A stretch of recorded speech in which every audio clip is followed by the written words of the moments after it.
Hello,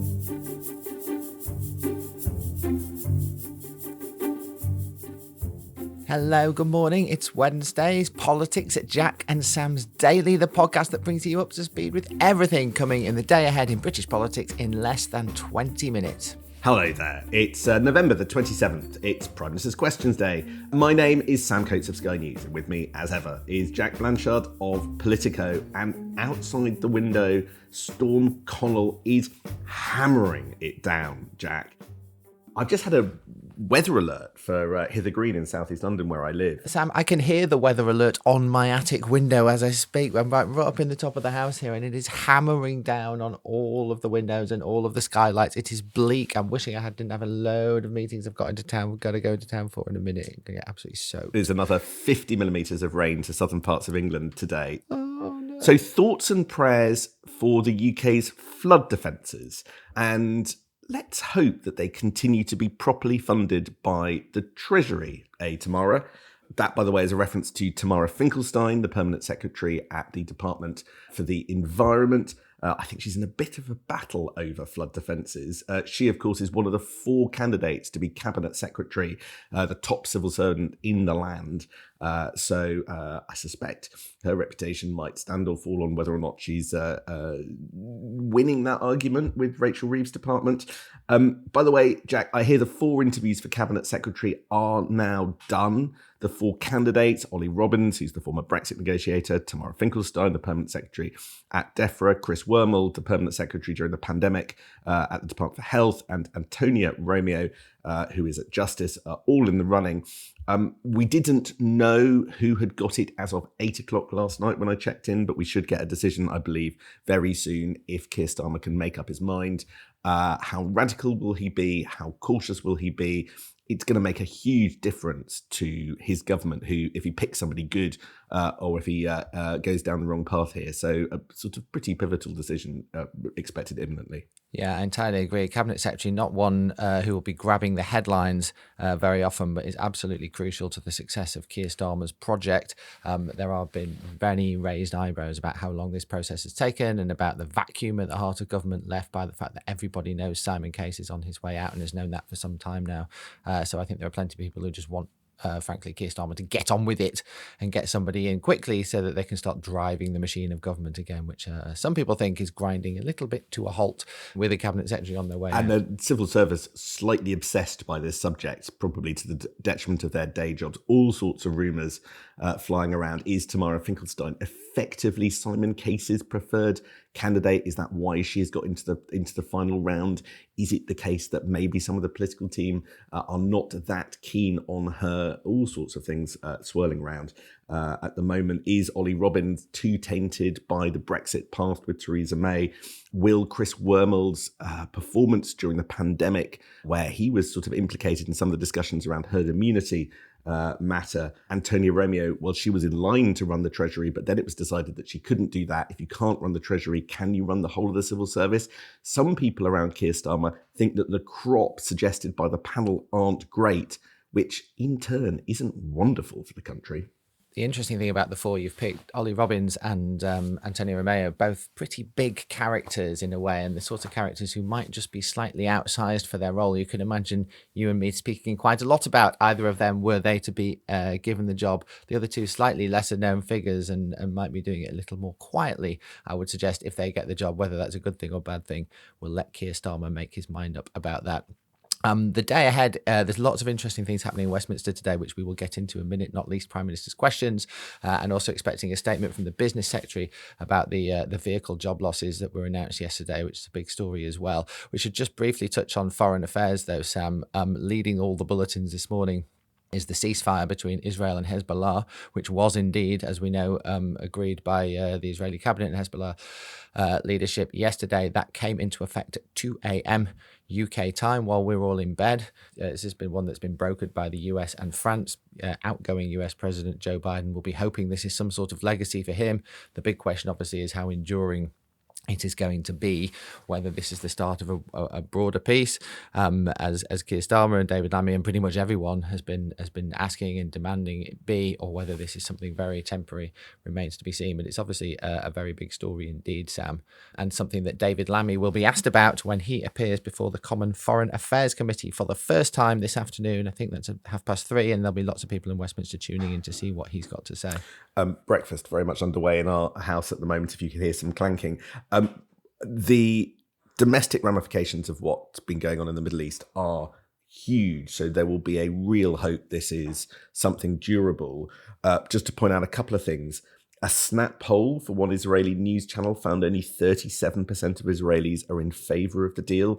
And there is a cabinet split in Israel over this deal, with at least one figure describing it as a historic mistake. So that is somebody, therefore, presumably to the right of Benjamin Netanyahu, already calling out this deal. So as everyone crosses their fingers for peace, it won't necessarily be a particularly smooth ride.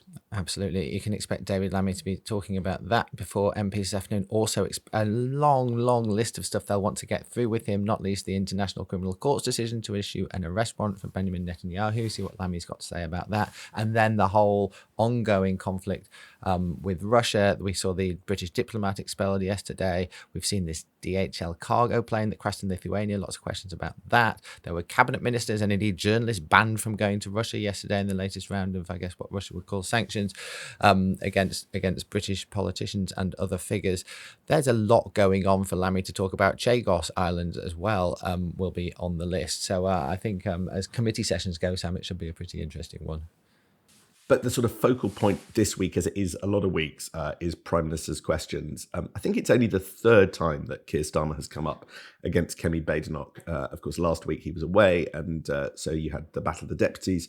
But now both sides are getting into a bit of a rhythm when it comes to PMQs. We'll talk about how the economy will inevitably dominate and all the economic news in just a second. But it's interesting talking to people on both sides about how they think it's going. I was told that there was a bit of a watershed PMQs for Keir Starmer a couple of weeks ago, ahead of his second appearance before Kemi Badenoch. And it was a watershed one because that was the one where we all went to Azerbaijan to the Environment Summit, to the COP Summit. And why that mattered was that basically Keir Starmer only got back very, very late on the Tuesday night. And had a fraction of the usual preparation that he has for PMQs.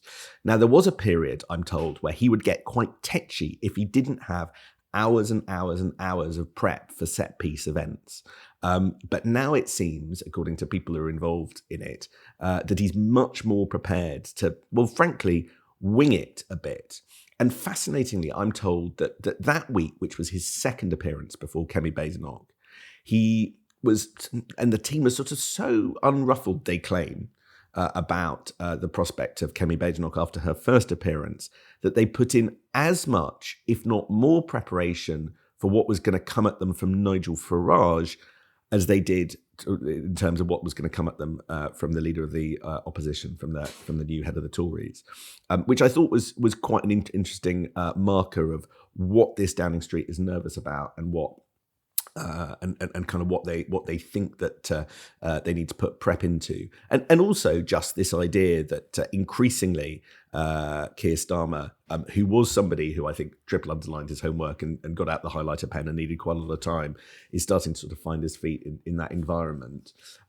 Meanwhile, on the Tory side, I think they're just getting to grips with it. I think a lot of the complication for Kemi Badenoch will be that I'm hearing that they are going to set up a series of policy commissions, which will take some months, if not years, to work out what positions the Tories take. But how does that help or hinder effective kind of Prime Minister's questions if you don't have any firm policy positions yourself?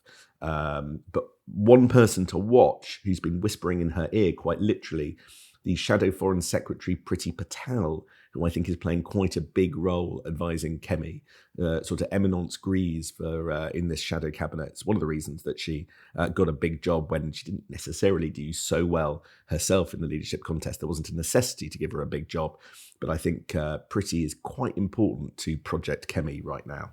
interesting to hear Keir Starmer thinking he can breeze through PMQs. You'll remember Tony Blair, Sam, famously describing PMQs as the most nerve-wracking, discombobulating, nail-biting, bowel-moving, terror-inspiring, courage-draining experience in my life, without question. Tony Blair was pretty good at this sort of thing. So if Keir Starmer thinks he can breeze through it, then good luck to him. I wonder if he may be slightly undervaluing his new leader of the opposition. I mean, for Kemi Badenoch, it's a massive moment in the week, probably bigger for her than anybody else, because it is the one moment as the leader of the opposition where you always get a bit of cut through. You will probably make it onto the 6 o'clock news and the 10 o'clock news and so on, all the bulletins with whatever your big moment at PMQs is. It may be that whatever else you do for the rest of the week doesn't matter a jot, or at least doesn't register a jot with the wider public, except for that 10-second clip. And they'll know that inside the leader of the opposition's office. And so they really need to make it count. You would imagine she'll be going in on something related to the budget and tax, maybe the farmers again, maybe something on national insurance and business fears around that, given that's an obvious, bruise to keep punching away at for the Labour government.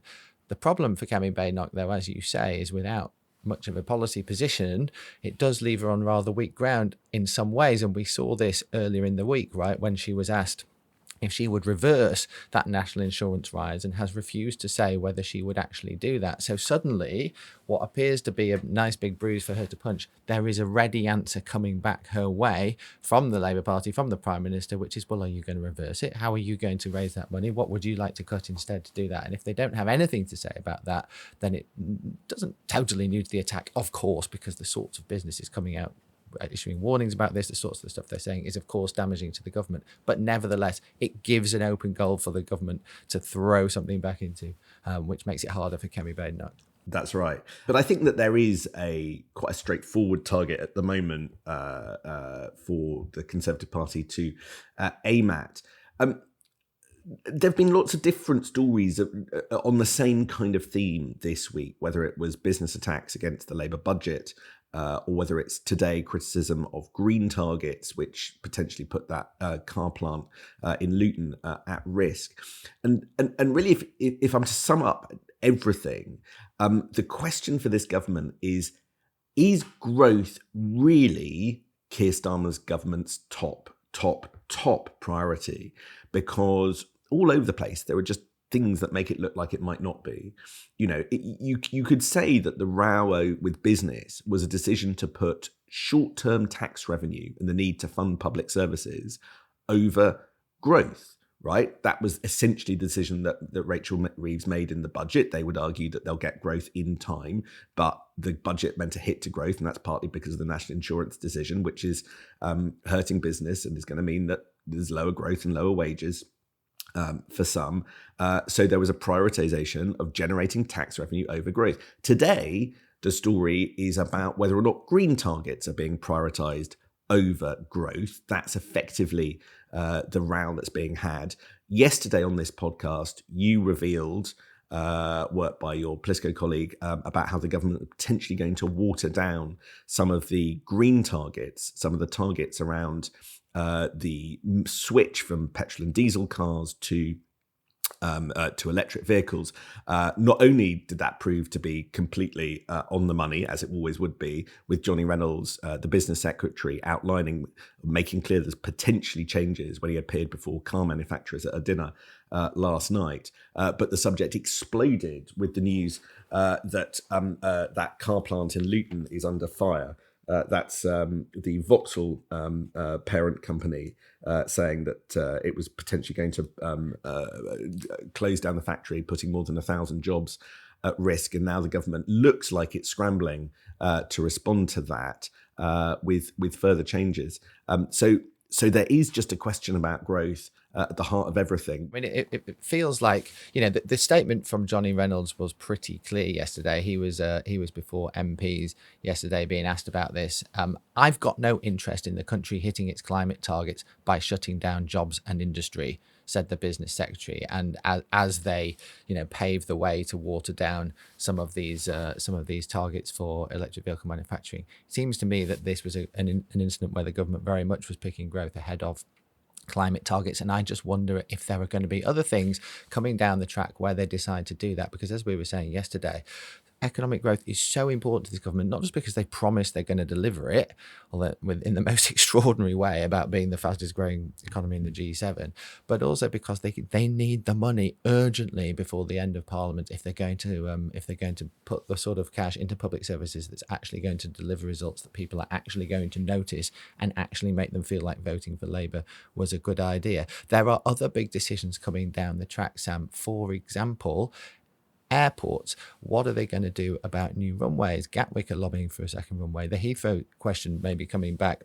Where are Labour going to be on something like that, something that clearly is seen as a driver of economic growth versus something that the environment lobby will tell you is a terrible thing for the planet, a terrible idea and a progressive Labour good and shouldn't be encouraging that sort of development.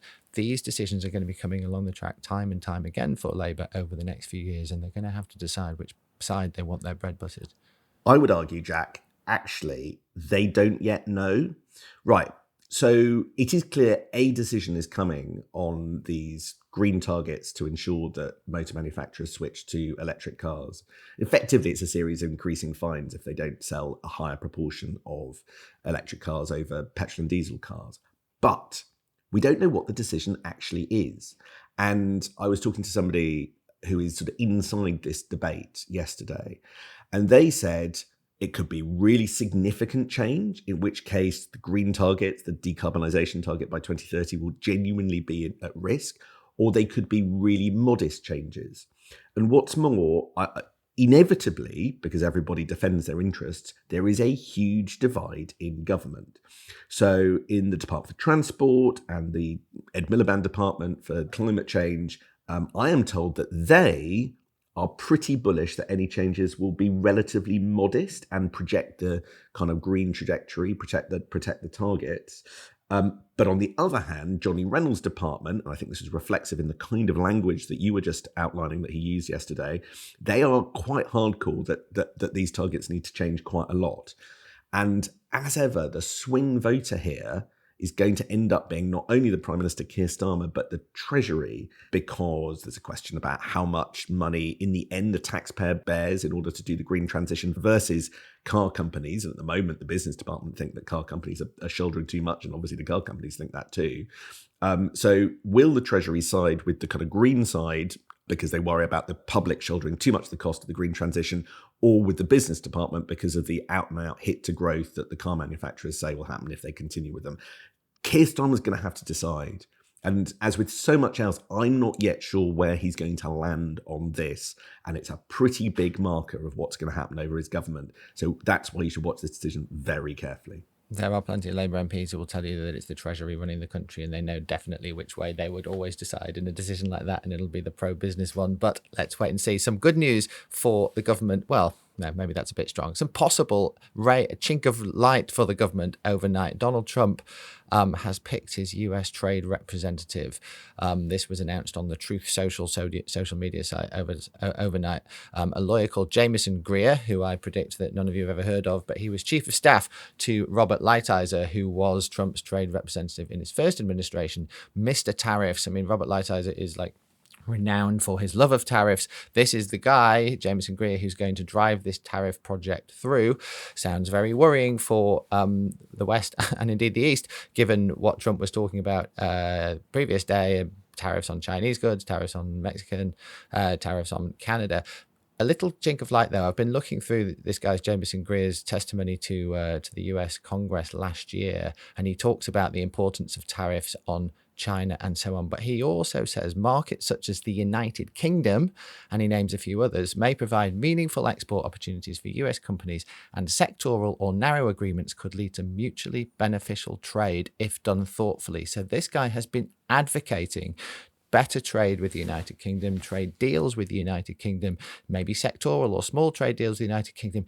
Doesn't sound like someone who wants massive tariffs going in both directions with the United Kingdom, which is the sort of thing that Trump had been implying he'd be doing with everybody if he won the election. So possibly some good news for the UK there, although obviously a little bit early to say.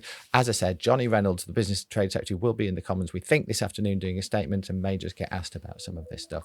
Also, good news, that's enough from us. We've run out of time to talk about assisted dying, but that will dominate tomorrow in our last Politics and Jack and Sam's of the week. Stay dry, Jack, and I will see you tomorrow. I'm off to go and look for my umbrella. Have a lovely day, Sam. See you on Thursday. Bye-bye.